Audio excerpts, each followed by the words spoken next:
اس نبی نے مانگا، اللہ پاک نے فرمایا میرے محبوب اگر آپ چاہیں تو میں آپ کے منہ مبارک کے لعاب کو سونا بنا دوں۔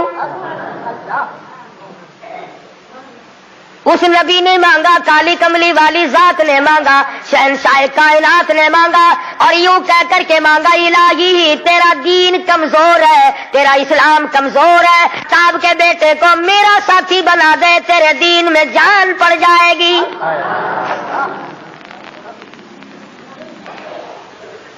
گویا فاروق اعظم اسلام کی شان و شوکت ہے، اسلام کی عظمت بن کر آئے، اسلام کی سربلندی بن کر آئے، اور محبوب دو عالم صلی اللہ علیہ وسلم نے مانگا، خدا نے دیا۔ اس لیے علماء کرام کہتے ہیں تمام صحابہ کرام، تمام کے تمام صحابہ کرام، چاہے ابو بکر صدیق کیوں نہ ہو، عثمان ذی النورین کیوں نہ ہو، علی مرتضی رضی اللہ تعالیٰ عنہ کیوں نہ ہو، طلحہ زبیر کیوں نہ ہو، سعد بن وقاص کیوں نہ ہو، خالد بن ولید کیوں نہ ہو، عبد الرحمن بن عوف کیوں نہ ہو، حضرت ابو عبیدہ بن جراح کیوں نہ ہو، امیر معاویہ رضی اللہ تعالیٰ عنہ اجمعین، کوئی کتنا بڑا صحابی کیوں نہ ہو، علماء کرام کہتے ہیں تمام کے تمام صحابہ حضور کے مرید ہیں، فاروق اعظم حضور کی مراد ہے۔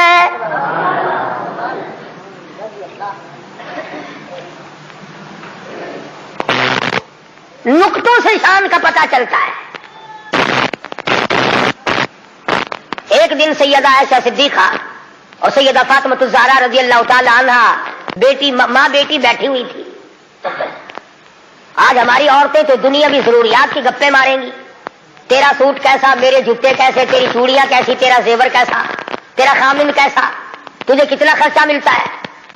نبی کریم صلی اللہ علیہ وسلم کے گھرانے کا حال دیکھو، سیدہ فاطمہ الزہرا اور سیدہ عائشہ صدیقہ میں گفتگو چل پڑی۔ فاطمہ الزہرا رضی اللہ تعالیٰ عنہ فرمانے لگی امی جان میرا درجہ بڑا ہے، میں نبی کی بیٹی ہوں، آپ صحابی کی بیٹی ہیں، میں نبی کی بیٹی ہوں بلکہ امام الانبیاء کی بیٹی ہوں، شہنشاہ کائنات صلی اللہ علیہ وسلم کی بیٹی ہوں، آپ ابو بکر صدیق کی بیٹی ہیں۔ ذہانت تو دیکھیے، علم تو دیکھیے عائشہ صدیقہ رضی اللہ تعالیٰ عنہا کا، خدا کی قسم جس کو خدا کے سلام آئے، جن کو جبریل کے سلام آئے، حضور جن کی جھولی میں ہو تو قرآن اترے۔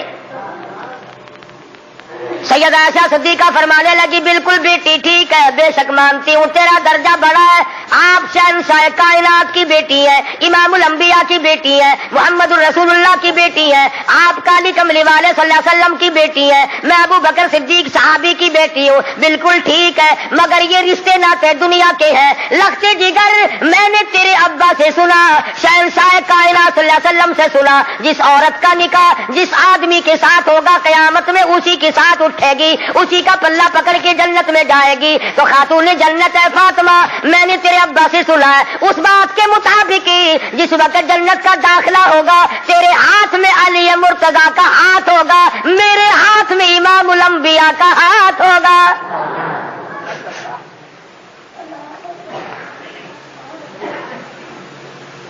میں اپنے خامن کے ساتھ جنت میں جاؤں گی، آپ اپنے خامن کے ساتھ جنت میں جائیں گی۔ تو ان حضرات کے یہاں تو گفتگو بھی اس قسم کی تھی۔ فاروق اعظم رضی اللہ تعالی عنہ آپ صلی اللہ علیہ وسلم کی مراد مانگ کے لیا، ایسے وقت میں مانگا جب مسلمان پریشان تھے، مسلمانوں کو اپنا ایمان اظہار کرنے کا موقع نہیں تھا، مخفی اسلام رکھتے تھے۔ یہ اسلام کا شیر آیا، بہادر آیا تو تمام صحابہ کرام، بعض نے لکھا ہے جس دن فاروق اعظم مسلمان ہوئے اللہ کی دھرتی پہ آسمان کے نیچے کل 14 مسلمان تھے، اور ایک روایت یہ ہے کہ 39 مرد عورت پہلے تھے، 40 میں فاروق اعظم ہے، پھر بھی لمبی چوڑی کوئی بات نہیں۔ اور ایمان لانے کا سبب بھی بڑا عجیب بنا ہے، کفر میں بڑے پکے تھے، پکا آدمی ہر جگہ پکا ہوتا ہے، ڈھلا آدمی ہر جگہ ڈھلا ہوتا ہے۔ حضور صلی اللہ علیہ وسلم کے بارے میں خیال ہوا کہ یہ شاعر ہے، قرآن کریم پڑھتے ہوئے سنا، تردید ہوتی چلی گئی۔